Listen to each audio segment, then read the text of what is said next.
जय हिंद। सबसे पहले एक वार्निंग भैया, पाकिस्तान के लोग इस वीडियो को न देखें तो ही अच्छा है, क्योंकि इस वीडियो में हम बताएंगे कि कैसे हमारे भारत के वीर सिपाहियों ने 2 सैनिकों ने मिलकर पाकिस्तान के 93,000 फौजियों को घुटने टेका दिया था और दुनिया का सबसे बड़ा हार हुआ था और भारत के 2 सैनिक मारे गए थे लोंगेवाला में।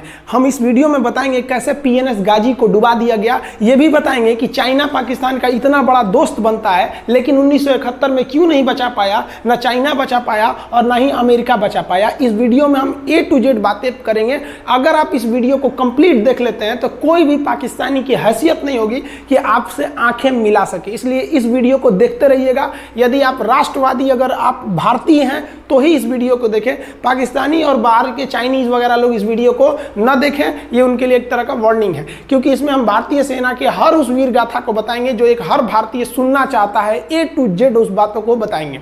पाकिस्तानी इस वीडियो को क्यों ना देखें तो भैया आप देख लीजिए यहाँ क्यों ना देखें, क्योंकि हम आज चर्चा करने वाले हैं इसकी, और इसका नक्शा किससे मैच करता है आप देख रहे हैं। If you don't believe then go on Google. भाई किससे मैच करता है तो आप तो समझ में आ गया, भाई बुरा नहीं मानिएगा आप लोग। ध्यान से समझिए, जब भारत पाकिस्तान का विभाजन हुआ तो उसी समय पाकिस्तान 2 भाग में था। एक इधर वाला जो एरिया है इसे हम लोग कहते थे पश्चिमी पाकिस्तान, जो मेन पाकिस्तान का एरिया है। और ये जो आज आप बांग्लादेश देख रहे हैं, ये बांग्लादेश नहीं था, बल्कि ये उस वक्त पूर्वी पाकिस्तान था। पूर्वी पाकिस्तान के लोग बंगाली भाषा को बोलते थे। पाकिस्तान के लोग इन लोगों को बड़ा भद्दे मजाक करके बोलते थे, कहते तुम लोग गधे हो, कुछ नहीं जानते हो, किसी काम लायक नहीं हो, यूजलेस हो लोग, तुम लोग छोटे हो, काले हो, मतलब उल्टा सीधा मजाक कर रहे थे। पश्चिमी पाकिस्तान के लोग इधर के लोगों को पसंद नहीं करते थे। हो गया नहले पे दाला 1970 में। 1970 में इस पूर्वी पाकिस्तान के शेख मुजीबुर रहमान चुनाव जीत गए और वो यहाँ के प्रधानमंत्री के पद के चुनाव जीत गए। अब यहाँ की आर्मी ने क्या किया, उनको शपथ ही नहीं दिला रहे थे। इसलिए 70 के चुनाव जीतने के बाद शेख मुजीबुर रहमान जब देखे कि ऐसा है तो उन्होंने अपना भाषण दिया 7 मार्च को और कहा कि अब हम इस पूर्वी पाकिस्तान को एक अलग देश बनाएंगे जिसका नाम रहेगा बांग्लादेश।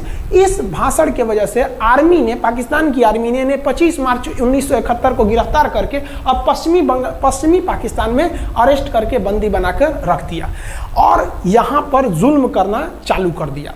कहाँ पर भाई, तो पूर्वी बंगाल में, पूर्वी पाकिस्तान में, पूर्वी बंगाल में नहीं, पूर्वी पाकिस्तान में इन्होंने जुल्म करना चालू कर दिया। शेख मुजीबुर रहमान के गिरफ्तारी के विरोध में यहाँ मुक्ति वाहिनी नाम कर एक विद्रोही गुट तैयार हो गया था, लेकिन पाकिस्तान के, पश्चिमी पाकिस्तान के लोगों ने इस पूर्वी पाकिस्तान पे इतना भयानक जुल्म किया कि इस पूर्वी पाकिस्तान में, इस पश्चिमी पाकिस्तान के लोगों ने यहाँ पर 30 लाख लोगों को कटवा दिया। 30 लाख लोगों को कटवा दिया। 4 लाख महिलाओं का बलात्कार कर दिया। अपने देश के 4 लाख औरतों का रेप किया यहाँ पे। इतना भयानक वो दृश्य है कि अगर हम उसको YouTube पे दिखा देंगे ना तो YouTube हमारे ऊपर क्लेम करेगा, भैया आप ये सब इतने भयानक दृश्य नहीं दिखा सकते। आप अंदाजा लगाइए इनकी क्रूरता का। ये अपने देश पर इतना भयानक जुल्म कर रहे हैं। इतना भयानक जुल्म किया इन लोगों ने कि शेख मुजीबुर रहमान की गिरफ्तारी के बाद इस जुल्म का नतीजा ये हुआ कि अप्रैल 1971 तक भारत में यहाँ से लोग भाग के आ गए कि भैया हम जिंदा रहेंगे तब तो, और यहाँ 10 लाख लोग भारत में आ गए शरण लेने कि भैया हमको बचाइए। तो इंदिरा गांधी जानती थी कि जब तक यहाँ शांति नहीं होगा तब तक ये लोग वापस नहीं जा सकते थे, और शांति का एक ही था कि यहाँ पे घुस के इनको मारा जाए ताकि ये पश्चिमी पाकिस्तान वाले लोग यहाँ पर सुधर सके। तो इंदिरा गांधी ने इसके लिए बात की जनरल फील्ड मार्शल मानेकशॉ से। उन्होंने सेना प्रमुख मानेकशॉ से कहा, सैम मानेकशॉ से, कि आप अभी युद्ध कीजिए, हम आदेश देते हैं आप अभी युद्ध कीजिए बांग्लादेश पे, हम अपने पड़ोसियों को इस तरह मरते नहीं छोड़ेंगे, आप इस पे हमला कीजिए। उस समय ये पूर्वी पाकिस्तान था। मानेकशॉ ने कहा कि ना, हम हमला नहीं करेंगे। कही अरे क्यों? कहा कि आप महीना देख रही हैं, अप्रैल का महीना है। अप्रैल के महीने का मतलब बरसात का दिन सर पे है, और बरसात के समय पूरब का हाल क्या होता है, एकदम भयानक बाढ़ आ जाती है। और उन्होंने एग्जाम्पल भी दिया कि सिकंदर की फौज भी हाथी लेके आई थी और कीचड़ में फंस गई थी, कि अगर यहाँ हम लड़ जाते हैं तो यहाँ बरसात रहेगा, हम यहाँ उलझ जाएंगे, ये एरिया सूखा रहेगा, चाइना का ऊपर से एरिया सूखा रहेगा, ये हमला कर देंगे, हमको 3 ओर से लड़ाई लड़ना पड़ेगा। मानेकशॉ ने इंदिरा गांधी से कहा कि आप 2-3 काम कर लीजिए। कब तक के लिए कि नवंबर तक हम लोग युद्ध नहीं करेंगे, लेकिन अप्रैल से नवंबर के बीच में हम अपने सैनिकों को इस एरिया में लड़ने के लिए ट्रेनिंग दे सकते हैं। मुक्ति वाहिनी उसको हम ट्रेनिंग दे सकते हैं। और इसी में 1971 में हमारी जो थी भारत और रूस की एक समझौता पर हस्ताक्षर हो गया। अब हम लोगों ने पाकिस्तान को एक बारूद के ढेर पर बैठा दिया था। इंतजार था तो इस बात का कि उस बारूद में एक चिंगारी की और पाकिस्तान तबाह हो जाता। इत्तेफाक देखिए, उस बारूद के ढेर पर खुद चिंगारी जलाई पाकिस्तान ने। कैसे? तो समझिए कैसे। हम लोग का था कि इधर हम लोग ऑफेंसिव हो जाएंगे, मतलब इधर भयानक हमलावर हो जाएंगे, और इधर हम लोग डिफेंसिव रहेंगे, मतलब इधर कम हमला करेंगे, ताकि हम लोग का मेन मकसद पाकिस्तान से युद्ध नहीं था।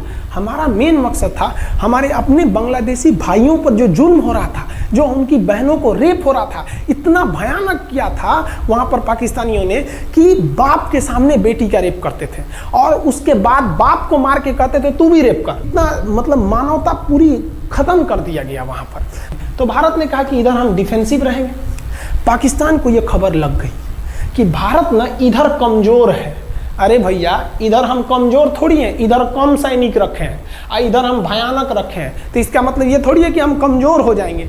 भैया कहा जाता है ना कि सोनार के घर का कचड़ा भी बनिया के बादाम से महंगा बिकता है। देखिए, हम लोग ठंडी का इंतजार ही कर रहे थे कि पाकिस्तान ने गलती कर दिया। उसने 3 दिसंबर को अचानक हमला कर दिया श्रीनगर पे, पठानकोट पर, चंडीगढ़ पर, यहाँ पर आगरा हवाई अड्डे पर तबातोड़ हमला कर दिया। एयरफोर्स का इतना भयानक हमला पाकिस्तान का भारत पर हुआ कि भारत देखते रह गया। धड़ धड़ पाकिस्तान की जहाजें एंट्री मार गई सब भारत में, उसकी एयरफोर्स एंट्री कर दी। इतना भयानक हमला था, इतना भयानक कि भारत का एक भी सैनिक नहीं मरा। समझ रहे ना कितना भयानक हमला था। अरे भाई, आप यहाँ पर घुस जाएंगे हमारे देश में तो क्या हो जाएगा भैया? मूस मोटैयन लोढ़ा हुईन, हाथी घोड़ा थोड़े हुईन। भारत तो इसी का इंतजार कर रहा था। देहात में कहावत कहा जाता है कि रोए के रानी तले अखिए खुदा गई।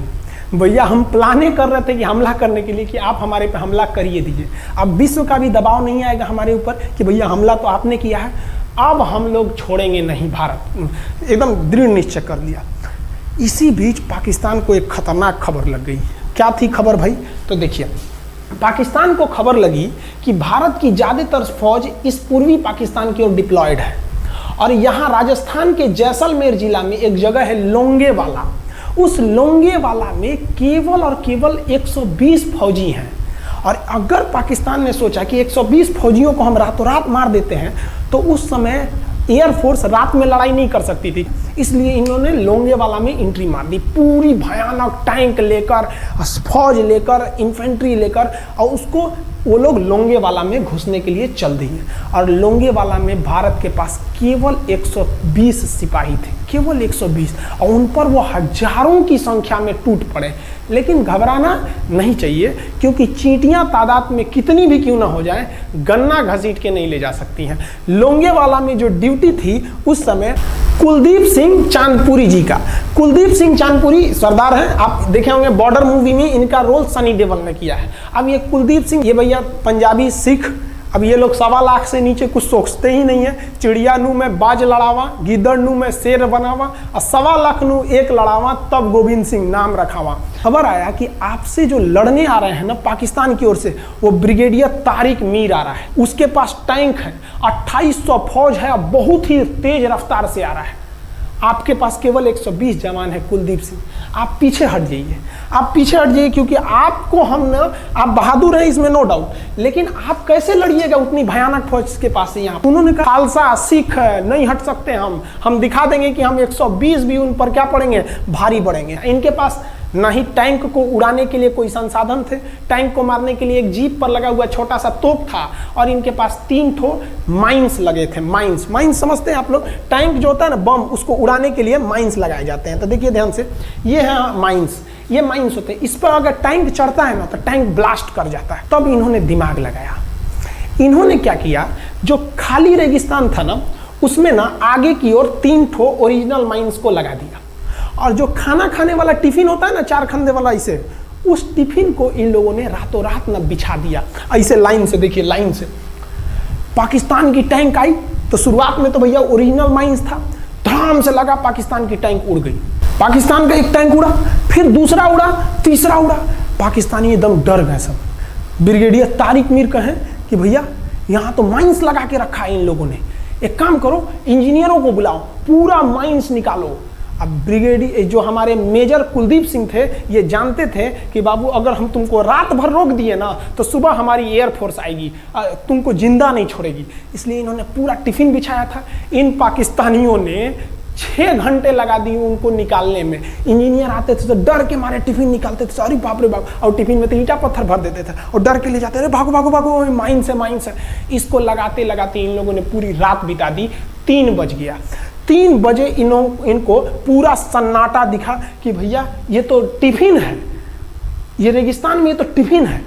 अब उन्होंने कहा कि आदेश दिया कि हमला करो। तो कुलदीप सिंह जो थे चांदपुरी, उन्होंने बालू के बीच में ऐसे गड्ढे बना रखे थे और अपने फौजियों को ना 2 किलोमीटर एरिया में बिछा दिया था, एक उधर एक इधर एक इधर। तो चारों ओर से फायरिंग होती थी। पाकिस्तानियों को लगी ना कि भैया हमको गलत इंफॉर्मेशन मिल गया है, 120 गो मिल के ऐसे थोड़े मारेगा सब। सोच रहा हूँ उधर से गोली इधर से गोली, धड़ाधड़ बम गोला दारू सब चल रहा है यहाँ पर। इतना भयानक कहीं कोई 120 आदमी मिल के ऐसे मारता है? नहीं भाई, इतना भयानक ऐसे सुनसान एरिया में कहाँ से कौन मार रहा है, एकदम तबाही मचा दिया। कुलदीप सिंह चांदपुरी ने क्या तबाही मचाया था आप देखना चाहते हैं तो देखिए उन लोगों ने क्या तबाही मचाया था। ये है पाकिस्तान का टैंक, ये धज्जी उड़ गया था टैंक का, थुथुर तूर दिया इसका यहाँ पे। ये देखिए टैंक का, पाकिस्तानी देख रहे हैं कि भैया सब चक्का उक्का फेंका गया। बताइए ये चांदपुरी साहब को ऐसा करना चाहिए? ये कोई वीडियो गेम खेल रहे हैं? मार के धज्जी उड़ा दिया। अरे पाकिस्तान बच्चा है, अपने बच्चा है, बिगड़ गया, आराम से मारिए। ऐसे एकदम धज्जी उड़ा दिए हैं बेचारा सबको। पाकिस्तान के टैंक को धज्जी उड़ा के उस पर भारतीय सैनिक खड़ा होकर फोटो खिंचवा रहा था। फोटो खींचे फोटो खींच, उस समय सेल्फी नहीं था ना, तो आगे से फोटो खींचना, फोटो खींच, यहाँ पे आने वाली पीढ़ियों को ये प्रेरणा देगी। बताइए इतना सुंदर गाड़ी लेके आया था पाकिस्तान मारने के लिए, हाँ बेचारा ऐसे मारा जाता है? हाँ अरे ब्रिगेड मेजर साहब आप भी, बच्चा है, बच्चा को थोड़ा आराम से मारिए। देखिए इसका थोबड़ा बिगाड़ दिया गाड़ी का। ओहो, ऐसे नहीं मारना चाहिए, लेकिन क्या कीजिएगा, बच्चा बिगड़ जाता है तो धोना ही पड़ता है। ये हाल कर दिया रात भर में। सोचिए रात में इतना बुरा मारा, दिन में दिखता तो पूछ डाल रहा पूरा। एकदम भयानक तबाही मचा दिया मेजर कुलदीप सिंह चांदपुरी ने। इनके आगे कौन खड़े थे? ब्रिगेडियर पाकिस्तान के ब्रिगेडियर साहब। ब्रिगेडियर साहब को कहने लगी भैया ये तो बहुत बुरा मार रहा है सब। तब तक हो गया सुबह, और सुबह के वक्त हमारे जो हंटर जहाज थे, उस समय जो जहाजें थी वो हंटर जहाज थी। ये हंटर जहाजें रात में नहीं उड़ सकती थी लेकिन दिन में उड़ सकती थी। रात भर तक कुलदीप सिंह चांदपुरी ने ऐसा कूचा पाकिस्तानियों को, इतना कूच दिया कि भोर हुआ तो बाकी का कसर पूरा कर दिया हमारे हंटर विमानों ने। ये हंटर विमान जब आए सब तो इतना भयानक तबाही मचाए सब पाकिस्तान के जहाजों का कि आप हुलिया देखेंगे ना, पाकिस्तान के टैंक का ऐसे पड़ गया। ये सब टैंक पूरा तबाह हो गया है, सब पूरी तरह ध्वस्त हो गया इतनी भयानक युद्ध में। 3 तारीख को पाकिस्तान ने हमले की शुरुआत की और ये 4 तारीख का शकल देखिए पाकिस्तान का। इतना भयानक धज्जी उड़ा दिया पाकिस्तान का जिसका कोई हद नहीं। पाकिस्तानियों को दुम दबा के भागना पड़ा। ब्रिगेडियर साहब भागे, कहें कि भाग भैया न तो ये सब जान ले लेगा सब। हम लोगों ने पाकिस्तान के टैंकों को अपने यहाँ रख लिए हैं म्यूजियम में। आज भी जाके देखिएगा ना तो इन टैंकों को डर के मारे पाकिस्तानी छोड़ के भाग गए कि भागो भाई यहाँ पर। ये 120 जवानों का जलवा था। और पाकिस्तानी कहते हैं कि हिंदुस्तान के लोग क्या लड़ेंगे? अरे भैया हम चीन पे वीडियो बनाए थे, आप पे नहीं बनाए थे, जो आप लोग हम लोग को बोल रहे थे कि पाकिस्तान हिंदुस्तानियों की औकात नहीं। देखिए अभी हम आपको औकात दिखाते हैं आपकी।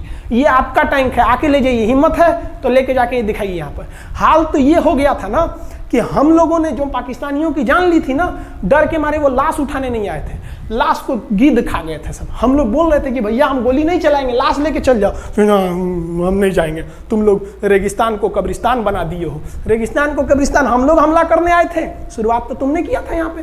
तो ये गिद्ध खाए थे सब, सफाई उफाई का काम ये किए थे सब। अब पाकिस्तान हम लोग को धमकी देता है। आज भी वो नहीं सुधरे हैं। आज भी हमने जो चाइना पे वीडियो बनाया था उस पर वो हमको धमकी देता है कि भारत की आर्मी कुछ नहीं कर सकती। अरे भैया आप सोचिएगा भी मत, अभी के समय में तो मत सोचिएगा। जानते हैं क्यों? देख लीजिए इधर अभी कौन बैठा है भारत में, समझ में आ रहा है? आप लोग तो पहले पाकिस्तान वाले लोग इस बात पर रिसर्च कीजिए कि इनमें ज़्यादा खतरनाक कौन है आपके लिए। हमको तो यही ज़्यादा खतरनाक लगते हैं भाई।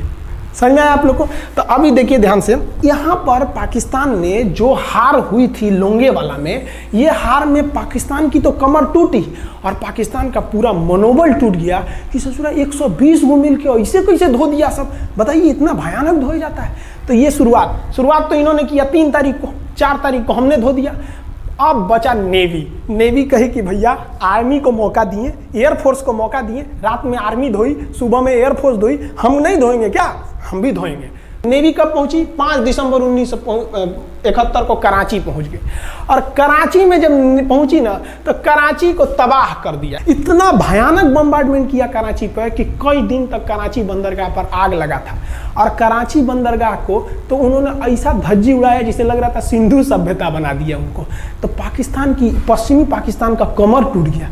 पाकिस्तान वालों ने कहा कि ससुरा सब बोल रहा था कि हम इधर डिफेंसिव है, यानी ज़्यादा हमला नहीं करेंगे, ज़्यादा हमला इधर करेंगे। ससुरा इधर कैसे मार रहा होगा सब, अभी इधर भी बताते हैं कैसे मारा सब। ये कराची पहुंच गया। आप देखेंगे क्या हाल किया था सब कराची पे। कराची में जब मारा गया था ना इन पाकिस्तानियों को, तो ये पाकिस्तानी भाग गए थे सब ग्वादर में। ये ग्वादर भाग गए। अभी इनसे ग्वादर भी जाने वाला है, पूरा राज्य चला जाएगा इनसे, बलूचिस्तान। छुप के गए थे लोग ग्वादर बंदरगाह पे। अगर हम झूठ बोल रहे हो तो आप खुद पता कीजिएगा अपने यहाँ के इतिहास में भाई, हिंदुस्तान ये ग्वादर बंदरगाह पे छुप गए थे सब। आप देखिए कराची का क्या हाल हुआ था उस समय। हमारे एयर नेवी ने क्या हाल किया था। पाकिस्तान का जितना जहाज बस मिल जाए कि भैया ये जहाज किसका है, तो भैया जब पता चले कि भैया ये जहाज पाकिस्तान का है, ये हाल हो जा रहा था जहाज का। यहाँ देख लीजिए इनका पूरा ध्वस्त का। भैया ऐसे मारा जाता है? हाँ, अरे भाई बच्चा को बच्चा की तरह मारना चाहिए। इंडिया की नेवी ने भी हद कर दिया। बताइए इस तरह मारा जाता है। हाँ, यहाँ देख लीजिए पूरा का पूरा धज्जी उड़ा दिया इन लोगों को। अरे भाई बच्चा है, बिगड़ गया है तो थोड़ा सा आराम से ना मारिएगा कि देख रहे हैं इस तरह से मारा पूरा पाकिस्तान के। कराची बंदरगाह उड़ गया। तो पाकिस्तान का तो इधर से तो पूरा का पूरा धज्जी उड़ा दिया। अभी शुरुआत हुए युद्ध के केवल 2 दिन हुए हैं। आप दिल थाम के रखिए, अभी युद्ध लंबा चलने वाला है। 3 दिसंबर को स्टार्ट किए, 4 दिसंबर को हम लोग लोंगेवाला धो दिए, अब 5 दिसंबर को कराची। अब पाकिस्तान ने ना भारतीयों को तबाह करने के लिए, भारत का सबसे खतरनाक जहाज था INS विक्रांत। INS विक्रांत को बर्बाद करने के लिए ना इसने यहाँ से भेज दिया INS PNS गाजी को। गाजी एक पनडुब्बी थी, उसको आदेश दिया गया कि जाके मार के आओ। किसको? विक्रांत को। क्योंकि अगर विक्रांत जहाज डूब जाता तो वाकई उस समय हमको युद्ध जीतने में बहुत दिक्कत आ जाती। तो ये गाजी कैसे डूबा, इसको हम लोग एगो खराब जहाज से मार दिए। तो अब इधर समझते हैं कि जब उधर इतना भयानक धोए तो इधर कितना बुरा धोए होंगे, इसको बारे में हम लोग समझते हैं। भारतीय सेना अब पूरब की ओर क्या क्या काम की, इसको ध्यान से समझें। ये मुक्ति वाहिनी जो थी बांग्लादेश की, वो अंदर ही पाकिस्तानी फौजियों को मार रही थी गली कुची में दौड़ा दौड़ा के, क्योंकि इन पाकिस्तानी फौजियों ने वहां पर रेप किया, मर्डर किया। और इनका साथ दे रही थी इधर से हमारी इंडियन आर्मी और ऊपर से हमारा एयरफोर्स। ये तबाह कर दिए थे, इनको भागने के लिए भी जगह नहीं था। और इसी में इनका सबसे बड़ा सरदर्द बन गया था इंडियन नेवी, क्योंकि इनको जो मदद थी, देखिए ये पूर्वी पाकिस्तान है, इनको मदद जब भी मिलेगी तो इधर से ही मिलेगा। अब बताइए यहाँ से तो कोई जाएगा नहीं, बेवकूफ़ भी नहीं होगा जो इधर से मदद करने जाएगा।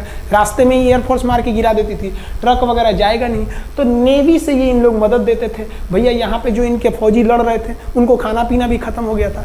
अब इनको बर्बाद कर दिया भारत। INS विक्रांत, INS विक्रांत उस समय का बहुत बड़ा जहाज था इस साउथ एशिया के देशों का।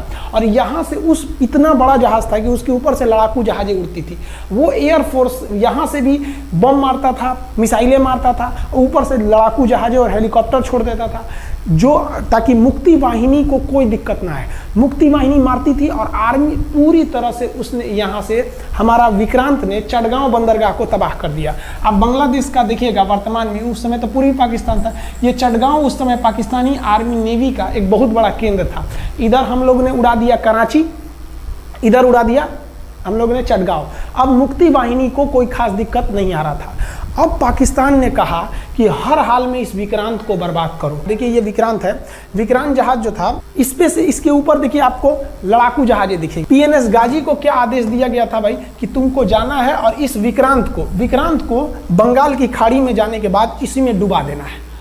अब पाकिस्तान वालों का इतना दिन तो अच्छा था नहीं, भारतीय खुफिया एजेंसी को पता चल गया कि पाकिस्तान की पनडुब्बी वो समुद्र के अंदर अंदर चलती है, उसको साइलेंट किलर कहा जाता है।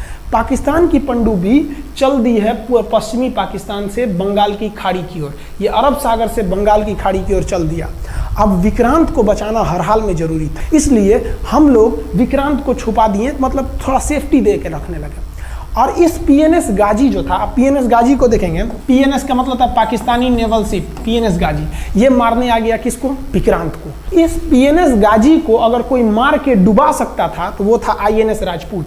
लेकिन ये जो आईएनएस राजपूत आप इमेज में देख रहे हैं, ये उस समय समस्या क्या था इस आईएनएस राजपूत के साथ, क्योंकि इसके इंजन में कुछ खराबी आ गई थी और ये बिगड़ गया था, और बिगड़ के इसको विशाखापट्टनम पे बनाया जा रहा था, रिपेयर किया जा रहा था, इंजन ही गड़बड़ हो गया था। तो भारतीयों का यहीं पे दिमाग काम आया। भारतीयों ने सोचा क्यों ना हम पीएनएस गाजी को खुद बुला के लाएं, कहां पर? विशाखापट्टनम पे। तो लोगों ने कहा कि भैया ये आएगा विशाखापट्टनम में, कि आओ आईएनएस राजपूत हमको मार दो। तो कहा कि नहीं, देखिए कैसे आएगा। भारतीयों को पता था कि हिंदुस्तान में पाकिस्तानियों के कुछ ना कुछ जासूस होंगे और वो पाकिस्तान को पल पल की खबर दे रहे होंगे। भारतीयों ने क्या किया, आईएनएस विक्रांत के जितने भी अधिकारी थे उनसे कहा कि आप लोग अपने अपने घर फ़ोन कीजिए कि हम विशाखापट्टनम आ रहे हैं, तुम लोग हमको छुट्टी मिला है, विशाखापट्टनम में 10 दिन रुकेंगे, हमारे लिए तुम लोग खाना पीना अच्छा से बनाओ। लड़कों से उन लोगों को खबर खिला दिया। विशाखापट्टनम में जितने